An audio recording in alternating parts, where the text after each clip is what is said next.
நமது ஆரம்பம் பிதா குமாரன் பரிசுத்த ஆவியின் நாமத்தில் உள்ளது. ஆமென். கிறிஸ்து இயேசுவுக்குள்ள அன்பா நேசிக்கப்பட்ட அன்பு சகோதர சகோதரிகளே, மீண்டும் இந்த ஜூன் மாதத்தினுடைய 1ஆம் தேதியில உங்களை சந்திப்பதில் என் ஆண்டவருக்குள்ளாய் நான் பெரிதும் மகிழ்ச்சி கொள்ளுகிறேன்.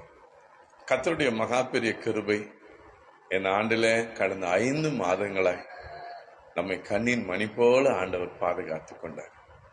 அவரே நம்முடைய தனிமையில துணையாளராக இருந்தார். அவரே நம்முடைய பலவீனத்துல பலனாய் இருந்தார். அவரே நம்மை விட்டு விலகாமல் நம்மை கைவிடாமல் காத்து வந்தார். ஆகவே நாம் முழு இருதயத்தோடு ஆண்டவருக்கு நன்றி செலுத்த நாம் கடமைப்பட்டிருக்கிறோம். இந்த மாதத்தினுடைய இந்த வாக்குத்தத்தை, இந்த ஜெபம் ஆண்டவருடைய சமூகத்துல பிரதியா இருக்கும்படி நம்ம எல்லாரும் கண்களை மூடி கர்த்தரை நோக்கி பார்த்து ஜெபிக்கலாம். எங்களுக்கு ஒத்தாசை வரும் பர்வதமே, வானத்தையும் பூமியும் படைத்த சர்வ வல்லவரே, இரக்கங்களின் பிதாவே, இயேசுவின் அதிகாரமுள்ள நாமத்தை சொல்லி உங்க சமூகத்தில் எங்களை தாழ்த்துகிறோம். அப்பா, உம்முடைய கண்கள் எங்களுக்கு கிருபை கிடைக்கட்டும். ஒவ்வொரு நாளும் தியாகமாய் ஆண்டவர் இந்த ஊழியத்தை செய்கிற ஆண்டவரை ஒவ்வொருவர் மேலும் உங்களுடைய பூரண கிருபை இருக்கட்டும். இந்த மாதத்தினுடைய 1ஆம் நாள்ல, இந்த ஜூன் மாதம் வாக்குத்தத்தத்தின் வழியாய் ஒவ்வொருவரோடு கூட நீர் ஆண்டவரை பேசும்படி ஒவ்வொருவரையும் அந்த நாளில் விசேஷமாய் ஆசீர்வதித்து அவர்களுக்கு தைரியத்தையும் திட நம்பிக்கையும் சுகத்தையும் ஆரோக்கியத்தையும் எல்லா நன்மையான ஈவு வரங்களையும் கிருபையாய் கொடுத்து அவர்களையும் அவருடைய குடும்பங்களையும் பிள்ளைகளையும் நீர் ஆசீர்வதிக்கும்படியாய் உங்க ஆண்டவரே சமூகத்தில் எங்களை தாழ்த்துகிறோம். நீர் மாத்திரம் மகிமைப்படும், நாங்கள் சிறுகணும், நீர் பெருகணும். இயேசு ஆண்டவரின் மூலம் ஜெபிக்கிறோம் ஜீவனுள்ள நல்ல பிதாவே. ஆமென், ஆமென். ஆண்டவருடைய நாம மகிமைக்காக விண்ணப்பிப்பு கீதத்தில் இருக்கிற 611வது பாடலை நாம் பாடுவோம். தேவ கிருபை என்றும் உள்ளதே, அவர் கிருபை என்றும் உள்ளதே, அவரை போற்றி துதித்து பாடி அல்லேலூயா என்று ஆர்ப்பரிப்போம் என்ற பாடலை பாடி ஆண்டவருடைய கிருபையை நாம் நினைவு கூறுவோம்.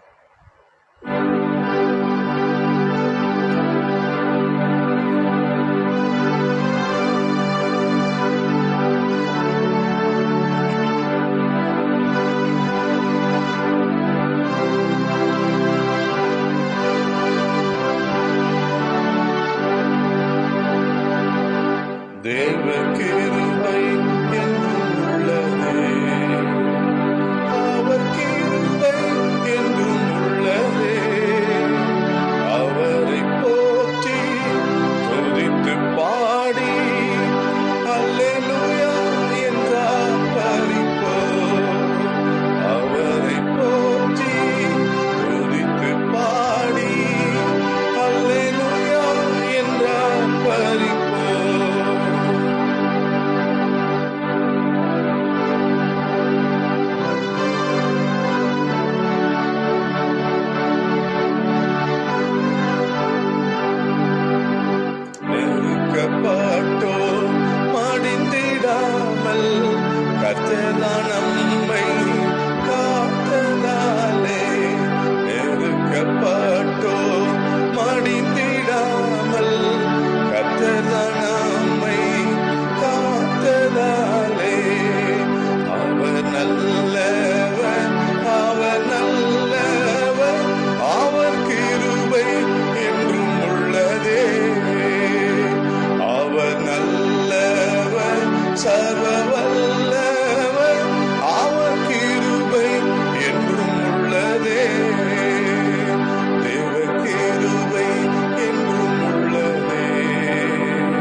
என் அன்பு சகோதர சகோதரிகளே, மீண்டுமாய் இந்த ஜூன் மாதம் 1ஆம் தேதியிலே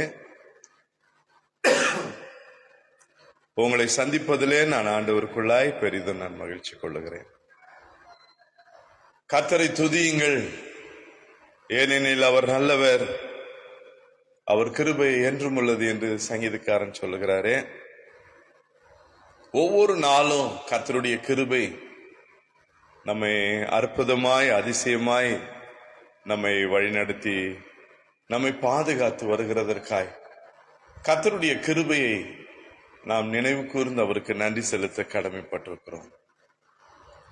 இந்த மாதத்துக்குரிய வாக்குத்தத்த வசனத்துக்காக தேவ சமூகத்திலே நான் காத்திருந்த போது கர்த்தர் கொடுத்த அருமையான வார்த்தையை மிகுந்த ஜெபத்தோடு உங்க சமூகத்துல, கர்த்தருடைய சமூகத்துல உங்களோடு கூட நான் ஆவியானுடைய துணையோடு பகிர்ந்து கொள்ள போகிறேன். அது பரிசுத்த வேதாகமத்திலே 2 கொரிந்தியரின் புத்தகம் 12ஆம் அதிகாரம் 9வது வசனத்திலே அடங்கியிருக்கிறது. 2 கொரிந்தியர் 12 9வது வசனம். என் கிருபை உனக்கு போதும், உன் பலவீனத்திலே என் பலம் பூரணமாய் விளங்கும் என்பதுவே. என் கிருபை உனக்கு போதும் என்று ஆண்டவர் வாக்கு கொடுக்கிறார். எதற்காக ஆண்டவருடைய கிருபை நமக்கு போதுமானதாய் இருக்கிறது? நம்முடைய பலவீனத்திலே அவர் பலம் பூரணமாய் விளங்கும்படியாய்.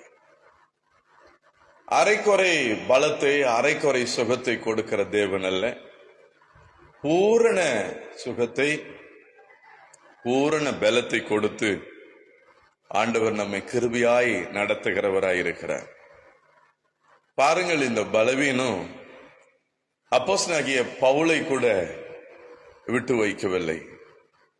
அவர் மிகப்பெரிய அப்போஸ்தலர், பரிசுத்தவான், சபைக்கு ஒரு வழிகாட்டியாக தேவனால் பயன்படுத்தப்பட்ட வல்லமையான தேவனுடைய ஊழியக்காரன்.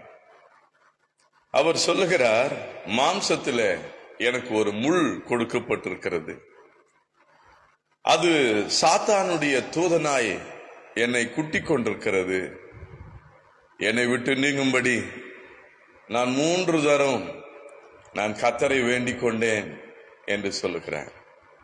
அப்பொழுதுதான் கர்த்தருடைய வார்த்தை அப்போஸ்தலனாகிய பவுலுக்கு வந்தது, என் கிருபை உனக்கு போதும் என்பதாக. அன்புக்குரியவர்களே, அந்த 2 கொரிந்தியர் 12ஆம் அதிகாரம் 8ஆம் வசனத்தில் நீங்கள் வாசித்து பார்த்தால், கிறிஸ்துவின் வல்லமை என்மேல் தங்கும்படி என் பலவீனங்களை குறித்து நான் மிகவும் சந்தோஷமாய் மேன்மை பாராட்டுவேன் என்று சொல்லுகிறார். இந்த பலவீனத்தை குறித்து நான் மேன்மை பாராட்டுவேன். ஏனென்று சொன்னால், என்னை பலப்படுத்துகிற கிறிஸ்து, அவருடைய பலன் பூரணமாய் என்மேல் இறங்கி வருகிறபடினாலே, அவருடைய கிருபை என்னை தாங்கி வருகிறதுனாலே என் பலவீனத்தை குறித்து நான் மிகவும் சந்தோஷப்பட்டு மேன்மை பாராட்டுவேன் என்று சொல்லுகிறார். இன்றைக்கு வியாதி, பலவீனங்கள், சோர்வுகள் வரும்போது நம்ம என்ன செய்வது என்று தெரியாமல் திகைக்கிறோம். நம்முடைய ஆவிக்குரிய ஜீவியத்தில் வேதம் வாசிக்காமல், ஜெபிக்காமல், ஆலயத்துக்கு போகாமல் சோர்ந்து போகிறோம். நம்முடைய பலவீனங்களையே குறித்து பேசி நம்முடைய பலவீனத்திலேயே இன்றைக்கு நம்ம துவண்டு போகிறோம். ஒடுங்கின ஆவி உடையவர்களாய் நாம் மாறி போகிறோம். கர்த்தரை துதிக்க முடியாமல் போய் விடுகிறது. அன்புக்குரியவர்களே, அப்போஸ்தலனாகிய பவுல் இந்த பலவீனத்திலே கர்த்தரை மேன்மைப்படுத்துகிறார். அந்த பலவீனத்தை குறித்து சந்தோஷப்படுகிறார். யாராவது நம்முடைய சரீரத்தில் பலவீனம் இருந்தால், வியாதி இருந்தால், சோர்வு இருந்தால் சந்தோஷப்படுவோமா? ஆனால் இங்கே அப்போஸ்தலனாகிய பவுல் சொல்லுகிறார், நான் சந்தோஷப்பட்டு கர்த்தரை மேன்மைப்படுத்துகிறேன். ஏனென்றால் அவருடைய பலன் என்மேல் பூரணமாய் இறங்கி வருகிறது. ஒவ்வொரு நாளும் அவருடைய கிருபை என்னை தாங்குகிறதா இருக்கிறது என்று கர்த்தருக்குள் அவர் மேன்மை பாராட்டி தன் அனுபவத்தை சொல்லுகிறதை பார்க்கிறோம். என் அன்பு சகோதர சகோதரிகளே, நாமும் கூட ஒரு நாளும் சோர்ந்து போகாதபடி நம்முடைய பலவீனத்திலே நம்மை பலப்படுத்துகிற தேவன் நம்மோடு கூட இருக்கிறார். பிலிப்பியருக்கு எழுதின நிருபம் 4:13 சொல்லுகிறது, என்னை பலப்படுத்துகிற கிறிஸ்துவினாலே எல்லாவற்றையும் செய்ய எனக்கு பலன் உண்டு என்று பவுல் அப்போஸ்தலன் சொல்லுகிறார்.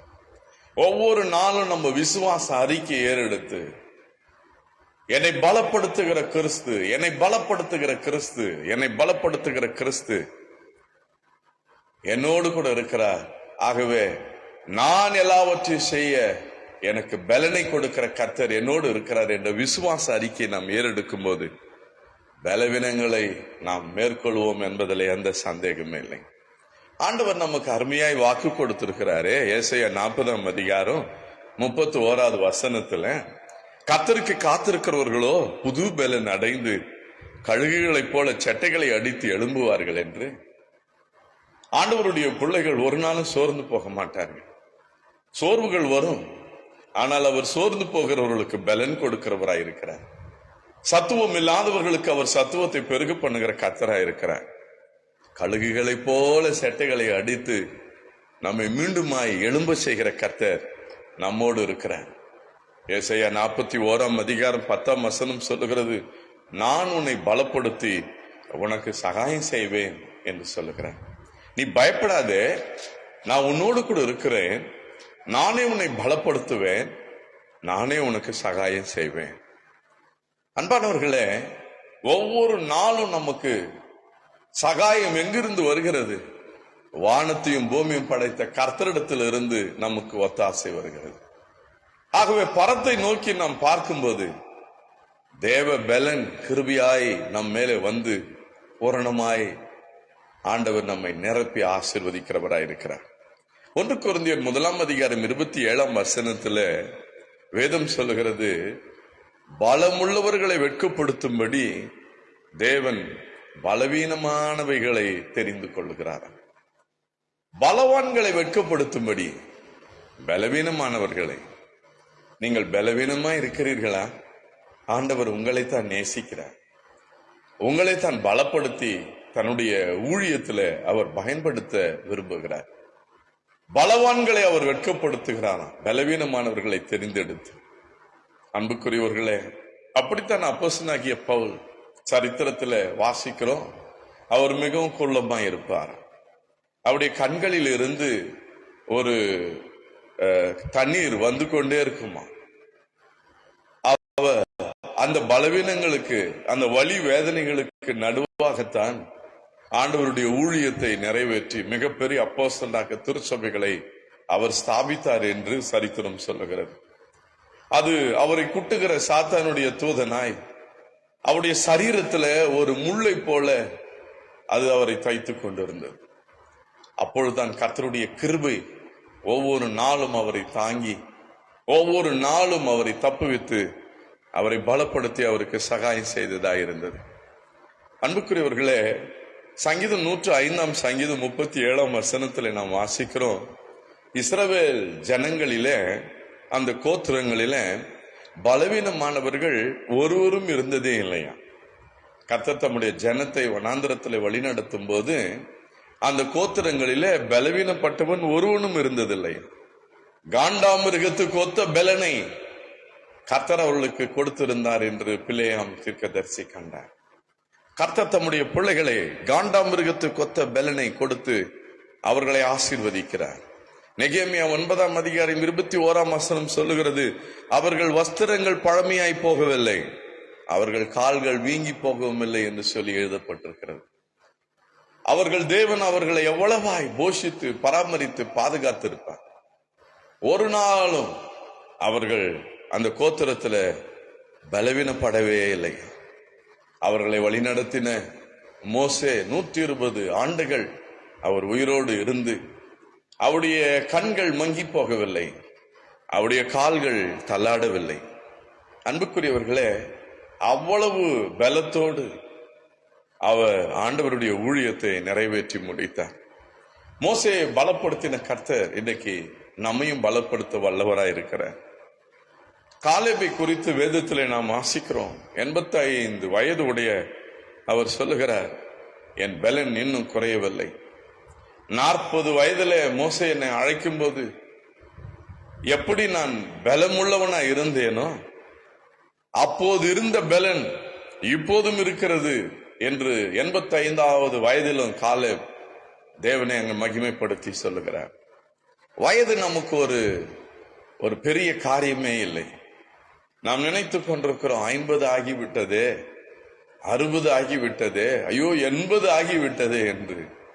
85 வயதிலே காலேப் சவாலாக சொல்லுகிறார், அன்றைக்கு இருந்த பலன் இன்றைக்கும் எனக்கு இருக்கிறது என்று.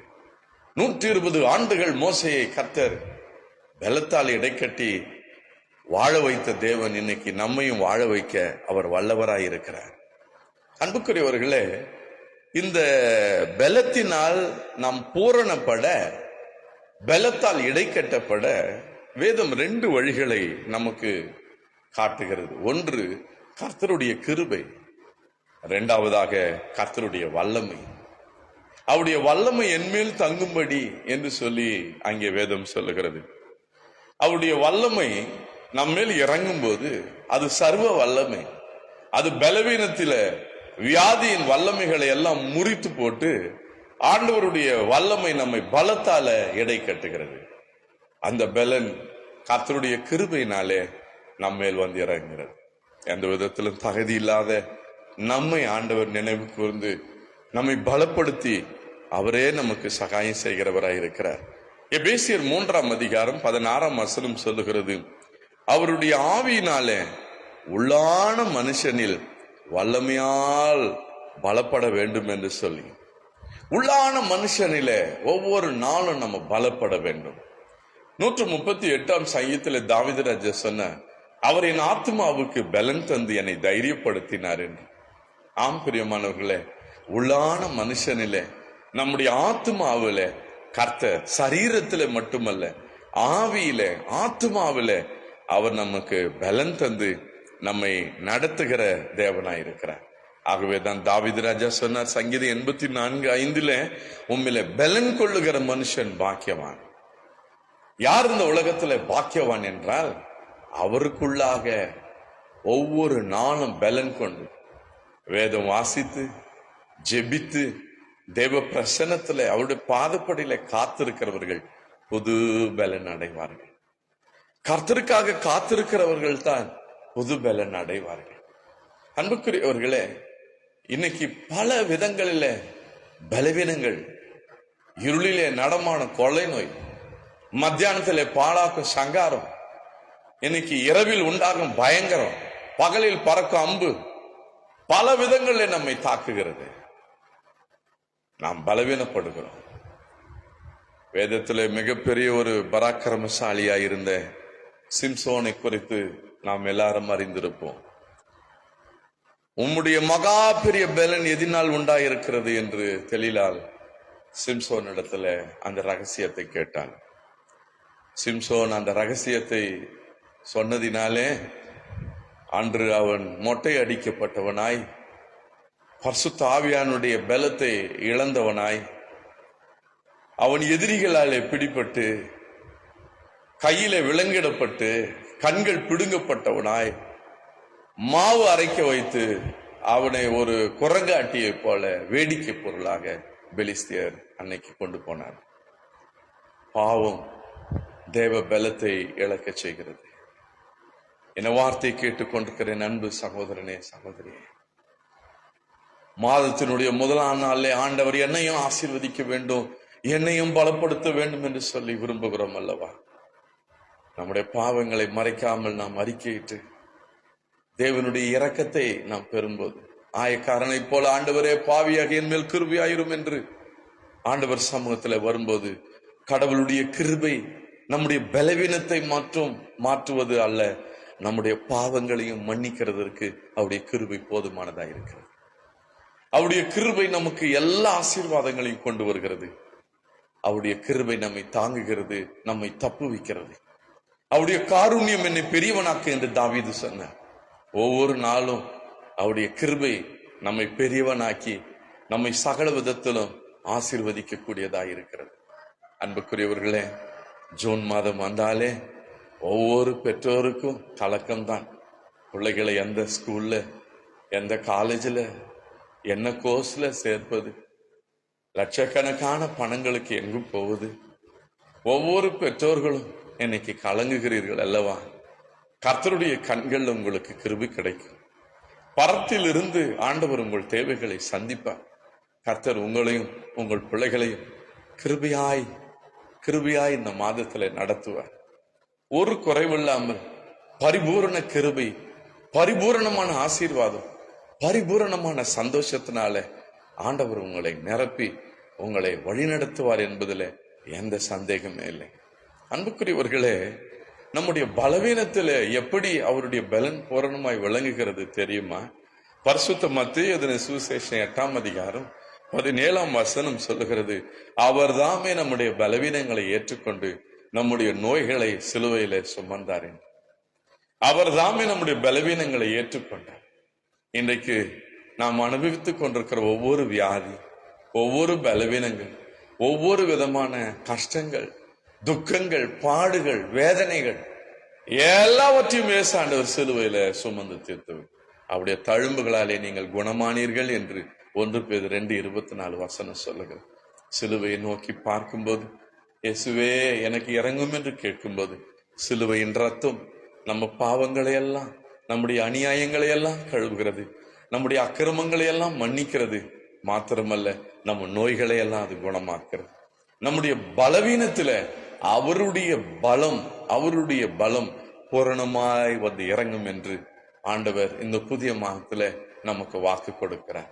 என் கிருபை உனக்கு போதும். ஆகவே ஒவ்வொரு நாளும் இந்த வேத வசனத்தை சொல்லி, இந்த வாக்கு தத்தத்தை சொல்லி, ஆண்டவரே எனக்கு கிருபை தாரும், எனக்கு கிருபை தாரும். அவருடைய கிருபை காலைதோறும் புதிதாக இருக்கிறது.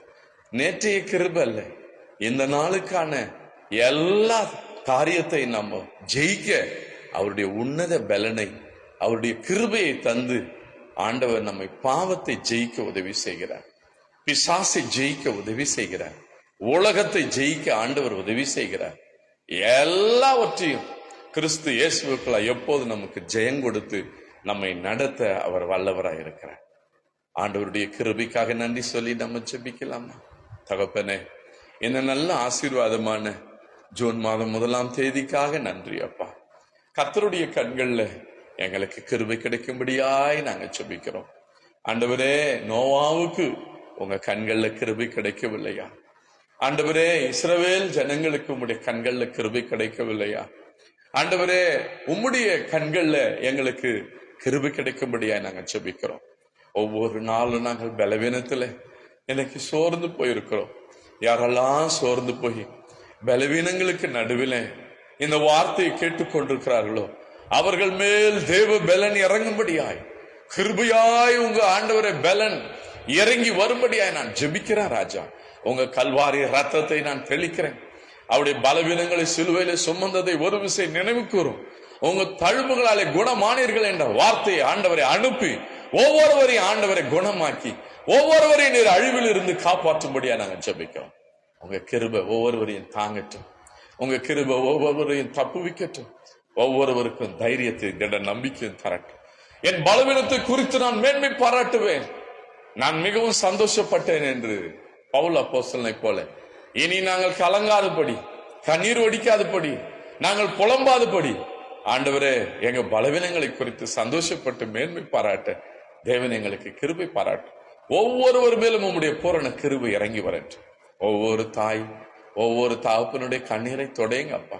பிள்ளைகளை குறித்து எந்த ஆண்டவரே கோர்ஸ்ல சேர்க்க வேண்டும், ஆண்டவரே எந்த காலேஜ்ல எந்த ஸ்கூல்ல சேர்க்க வேண்டும் என்று ஆண்டவரே இன்றைக்கு பாரத்தோடு இருக்கிற ஒவ்வொருவருக்கும் ஆண்டவரே நீர் சகாயராய் வந்து நிறைய அவர்களுக்கு வழிகாட்டியாய், அவர்களை பலப்படுத்துகிற தேவனாய் அவளை ஆண்டவரை ஆசீர்வதித்து அவருடைய குடும்பங்களையும் பிள்ளைகளையும் நீர் செழிக்க செய்யும்படி ஜெபிக்கிறேன்.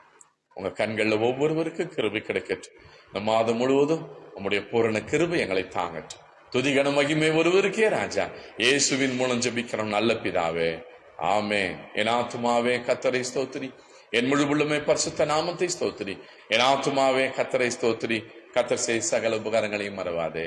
ஆமென். ஆண்டவராக இருக்கிற இயேசுவின் கிருபை, பிதாவாகிய தேவனுடைய அன்பு, பரிசுத்த ஆவியானுடைய அந்யோன்ய ஐக்கிய வேண்டத்தில் பாதுகாப்பு நம் அனைவரோடும் இன்றும் என்றும் சதா காலங்களிலும் தங்கியிருந்து கர்த்தர் தாமே நம்மை ஆசீர்வதித்து காப்பாராக. ஆமென், ஆமென். Hallelujah. God bless you. God bless you. Thank you.